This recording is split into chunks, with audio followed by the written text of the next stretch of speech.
You guys, I found the journal entry where I talk about how the Holy Ghost told me that I was supposed to marry my ex-husband, Jake, and it's a doozy. I haven't read this, I don't think, since I was in my early 20s, and I'm going to read it to you today.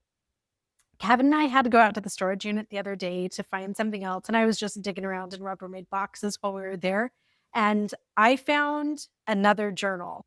I'm always reading this one to you guys, and this has like part of my college years, and it has a couple of entries from when I was married, but those entries don't actually belong in this journal. They're part of this journal. And because we live in a tiny little apartment and there's like 2 closets in the whole apartment and not a lot of storage, everything that we own is in this giant storage unit. And I was so happy that I found this. I have like 10 more somewhere. I also found my first child's journal that I started when he was just a toddler, and a photo album of photos that I did one year when I hosted Christmas at my house. So here's my big Mormon family. I am right here next to my uncle, who would eventually become my landlord. And my ex-husband is back behind me. Our first daughter, our oldest son is right here. I did these family photo albums for everybody that came to Christmas dinner that year. Our theme that year was family is love. And I had my grandparents pose with every family group and then every individual in our family. Here's me and my family. And then right after we ate dinner, this is like before printers and stuff, my ex-husband ran over to whatever store was open on Christmas. I think it was Walgreens or something, and printed up all of these photos so that everybody could take them home. And it was such a pain. My grandma and granddad were so mad that they had to sit and pose for pictures with everyone, but it's such a family treasure. This picture is so Mormon-y. I was pregnant with my third daughter here. I think we're in Pagosa Springs, Colorado. And by the way, if you don't know this, Mormons are actually commanded to journal, and I did. So let's dive in. Ready on the set? Let's try this again. I'm Jenny Gage, and this is Life Take 2.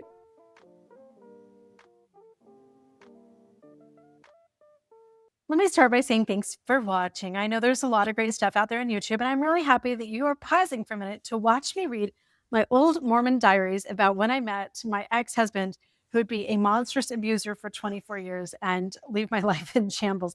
It's kind of funny little things that are tucked into the covers. I can't show you all of this because it has my former address and stuff on it, but this is an actual little note card that we took into the temple to do baptisms and temple work for my dead uncle, who wasn't Mormon in this life, but we made him Mormon in the next life. So kind of cute, fun stuff. And here's my oldest daughter graduating from high school like 5 years ago or so.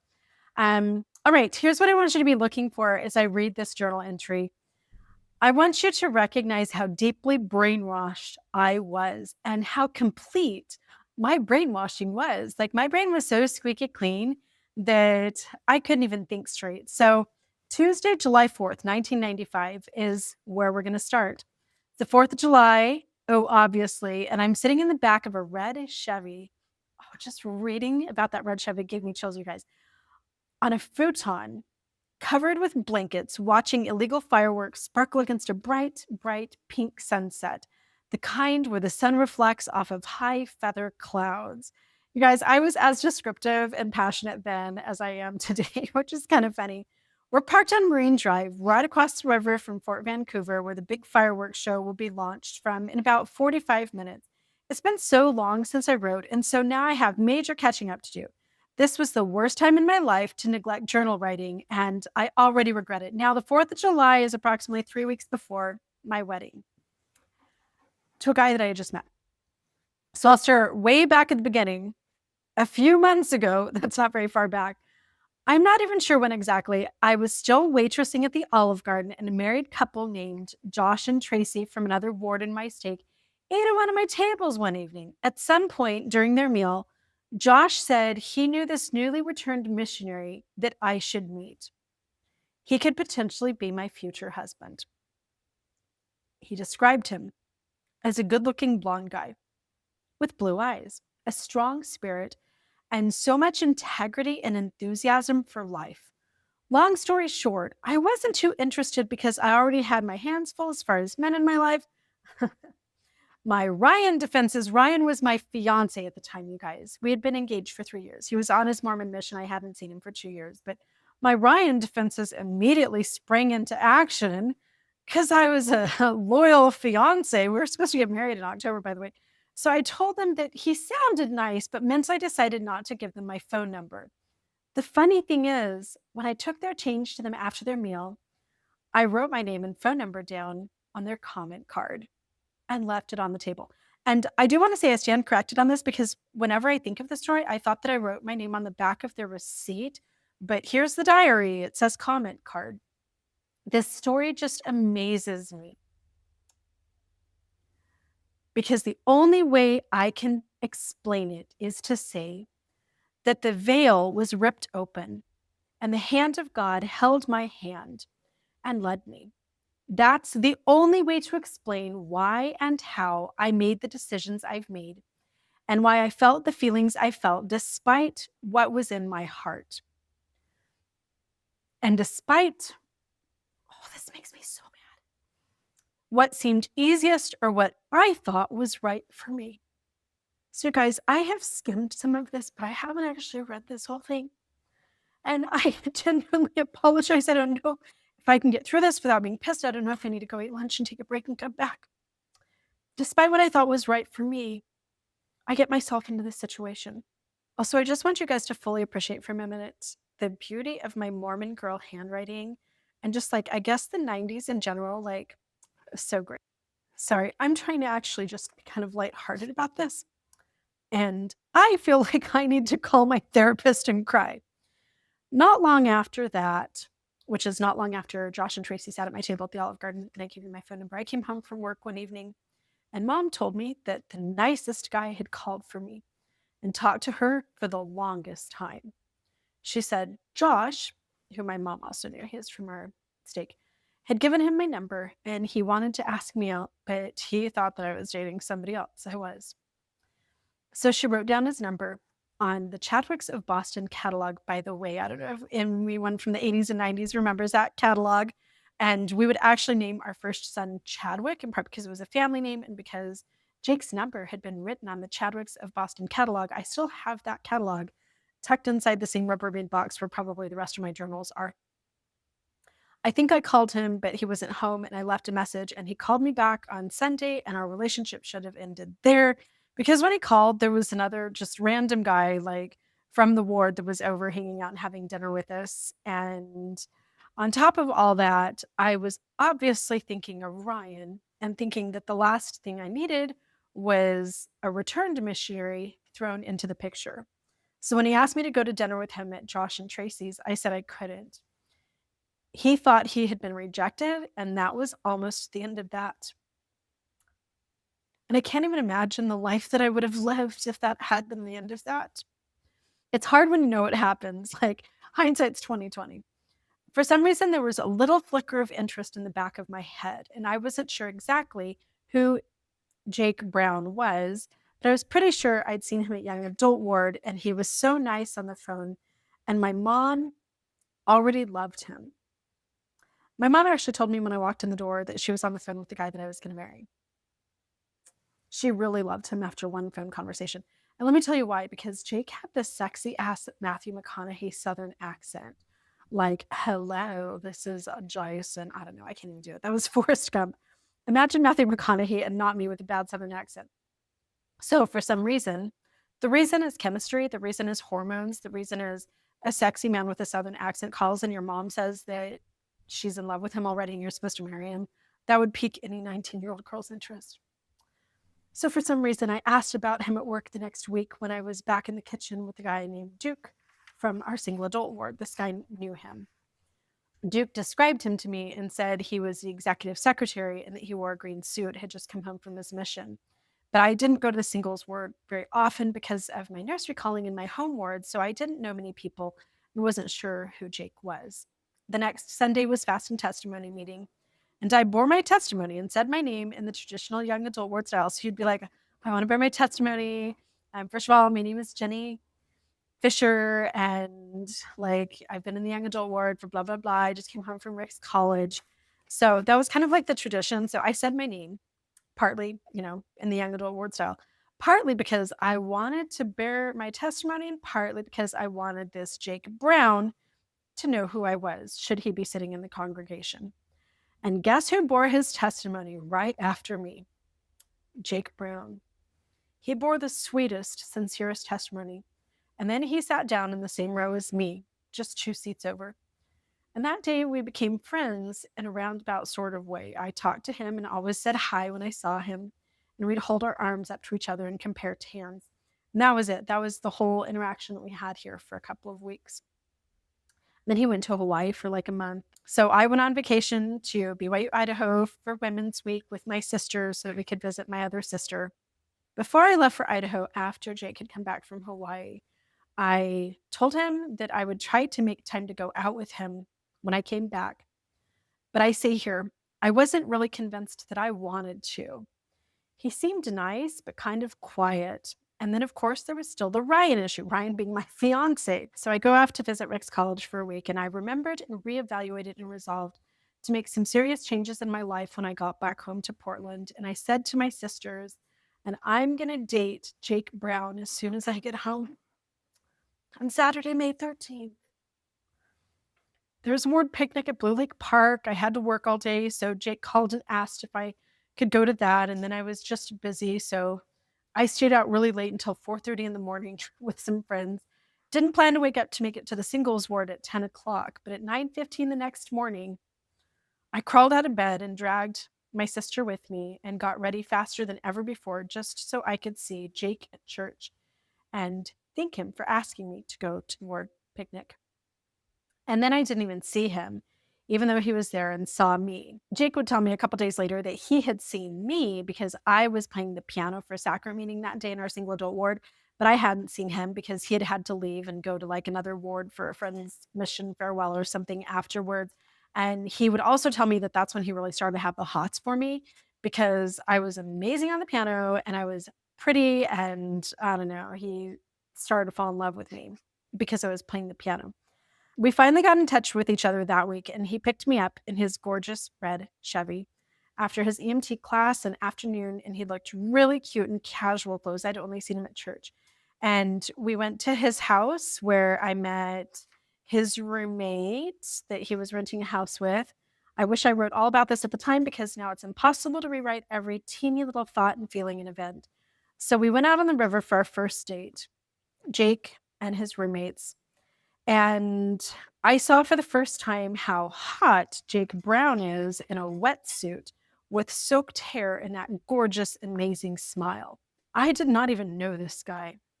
What do I like about him? I've seen him in church. He has a sweet spirit. He bore his testimony. He's hot. He was hot. He was like a bodybuilding champion. He has this amazing smile. Wow. I didn't ski because I'm a beginner. Like, I didn't want to ski. I don't like freezing water. But after this date, I say I have a whole new view of Jake Brown. He went from shy RM to muscular, outgoing, interesting hunk. This is chemistry, guys. This is nothing that is necessary to build a life with somebody. We went hot tubbing at the health club that evening.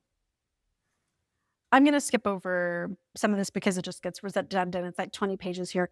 One Sunday, we take a blanket up the hill from my house and sat by the lake at the park reading scriptures. I don't remember what we read or exactly what we talked about, but I remember that we shared our feelings about the scriptures and talked a little bit about what we learned in church that day. Now, we were not talking about anything substantial at all. He had just come home from a mission, and basically, like, I was an investigator and he was like sharing the gospel with me. So we've had about 4 dates now. And the next Sunday, Jake Brown told my parents that he was going to marry me. They wanted us to take things a little slower, but they understood how we felt and said they were cool with our decision. That day, we had decided to fast and pray about getting married. But by the time Sunday rolled around, the decision was pretty well made. So, because the bishop had told us that we had to get married because he had molested me. And I felt like the bishop was right. So, we started our fast with a prayer, thanking Heavenly Father for showing us the right path. and asking for the ability to follow it fully and to continue to follow the guidance of the Spirit. I was being forced at this point to marry this man by my priesthood leaders. And I'm this sweet little innocent girl who's never really done anything in life or seen the world. And I'm praying for the ability to follow the Spirit and to continue to follow that guidance. That was the most amazing Sunday because every little thing from the sacrament talks to the hymns and the prayers only reaffirmed that we had made the right choice by telling the bishop that we would get married. I know that God speaks to men on this earth because he spoke to us that day through members of our ward. And for all eternity, I will know beyond the shadow of a doubt that Jake and I were made to be together. Now, let me tell you what exactly happened in church that Sunday in our single adult ward. So we're there fasting and praying about whether or not we're supposed to get married, like the bishop had told us that we had to because he had gone underneath my bikini, top and bottom, and touched me. And one of the very first talks was a girl who got up and talked about how she knew that she was supposed to marry her fiance. And just like the Holy Ghost, I'm like, oh my God, what a coincidence that she's talking about the very things that we're here praying about. And now, as a 50-year-old grandma, I look back and it's like it was a single adult ward. Most of the talks were about people getting married. Somebody bore their testimony at the end about the Spirit speaking to them about their fiance. And later in Relief Society that day, the whole entire lesson was on how you're supposed to know that you've met the person that you're supposed to marry, which again felt like God speaking directly to me. But again, in hindsight, that's probably most of what they speak about in the single adult world. We knew absolutely nothing about each other. I was engaged to somebody else. We're on date number 4, and he's asking my parents for permission to marry me. The next Friday, Jake picked me up for a surprise date. This Chevy all shined up and gorgeous boat behind it. And this was a lot of my drive too, to like just go along with this. He was 24 years old. He was a grown-ass adult. He had an actual job. He was renting a home, not just living in his parents' basement. And he had more money than any of the 18, 19, 20-year-old guys that I knew. And I mean, for any girl, that's a huge allure. I had grown up in poverty. And the only way for me to ever be anything in life was to marry rich because I wasn't going to have a career. I was raised that God wanted me to be a Mormon trad wife and nothing else. So I thought we were maybe going to dinner at Salty's on the river. So when Jake took my blindfold off after a 10-minute ride in the boat, I was totally surprised to find myself sitting on a mattress on Government Island, surrounded by crystal and candles, chocolate dipped strawberries, cold Gulf prawns, with my box CD playing on the stereo and a huge bonfire blazing on the beach. Jake perfectly planned it so that it was sunset when we arrived in the airport across the river. So we ate and watched the planes land against a gorgeous orange sky, and then he proposes to me. This is like our 5th date. He had me close my eyes, and when I opened them, he was on one knee with a white ring box in one hand. You guys, I haven't read this stuff since this happened. I haven't read this forever and ever. Containing a pretty sparkling marquee cut diamond solitaire. And as I stood barefooted on the cool sand in my little blue denim skirts and a white t-shirt with a sunflower on the front, you guys, I was such a child. Jake Brown asked me to spend eternity with him. And that's it. Like, I was so busy in the next couple of weeks that I didn't even write about the wedding. Like, that's where this journal entry ends.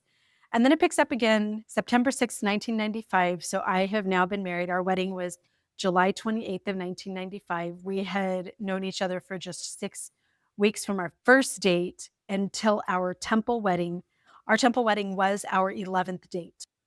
So we were living with Jake's uncle, Tex, and here's this journal entry. I hate Tex and can hardly wait to move out of this house. He's the biggest self-centered, rude, ignorant, nosy, fat, lazy jerk I've ever known. Tex watches my videos too. So sorry, Tex. This is what I thought. Like that. I don't know. And it takes every ounce of control to keep from blowing up at him. I can't even begin to really express my feelings about him to Jake because I know that if I start, I'll say everything that I feel, and Jake would just be mad, and he always takes Tex's side anyway. It's like me against Jake and Tex whenever I say anything about it, and even when Tex gets in his little digs at the dinner table or something, Jake never stands up for me. I hate living with him And I hate having Jake work for him, and I hate him. How sad that Jake doesn't even have any idea how I feel. I want so badly to move in with my grandparents until we can afford an apartment. Living in this place is the absolute worst situation for our new marriage, and it's even worse for me personally. I hate that man, and I hate my life. Then I get called to the Young Women's Presidency in our ward. And this part, I'm reading this for the first time. And this is really sad. It says that I love my calling, even though I was a young woman just a few years ago. And I was. Then I have my 22nd birthday. And right after I turn 22, the biggest hook of all that keeps me with Jake happens. Tonight, we went to the title company and signed all the papers for our first brand new house. We built it brand new from the ground up. I can hardly believe we're really buying a house. We'll do our walkthrough inspection Friday morning at 11. I was managing a pretzel maker restaurant, and I talk about how many hours of making pretzels I had to participate in order to buy all the pretty new furniture for my house. I spent 24 years with a man that I did not know. I'm going to end it here and go process some of this and read through this journal myself. Thanks for watching.